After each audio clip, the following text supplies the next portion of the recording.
And then how did House at Pooh Corner go from a song that you wrote as a high school student to the Nitty Gritty Dirt Band wanting to record the song? How did they hear it? I would go to different parties around town, and all the musicians would show up, usually with guitars. I sang a couple songs, and there were a couple guys at one of the parties, Jeff Hanna and Jimmy Ibbotson from the original Dirt Band. They wanted to do House of Pooh Corner, and I think Yukon Railroad and a couple others, and they tried to check on, rights, and Winnie the Pooh was owned by the Disney organization. And they were denied the use of the song, but something very fortuitous happened. Well, I happened to meet and date the daughter of Card Walker. Card Walker at the time was the CEO of the Disney Corporation. That's a nice little, Yeah, that happens in Anaheim, but not very often.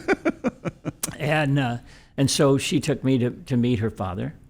We sat on the rug and sang House of Pooh Corner for him, and he said, "So what's the deal with the lawyers?" And I said, "Well, I can't actually record the song." And he said, "I'll fix that." And then, fast forward decades, you and Michael McDonald are collaborating with Thundercat in 2017. What was that like? That's an interesting thing because, he just won a Grammy. And my oldest son, who's now 40, and my youngest son, who at the time was a teenager, both called me and said, "Dad, Thundercat wants to work with you." I said, "Who's that?" He said, "Well, you just call him back and let him know you're around."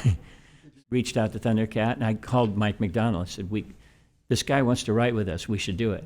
Another thing we talk about how the songs live on and on and on. What do you make of people either covering your songs or sampling your songs? We talked about Barbra Streisand singing "I Believe in Love." Aretha Franklin does an amazing version of "What a Fool Believes." One of my favorites.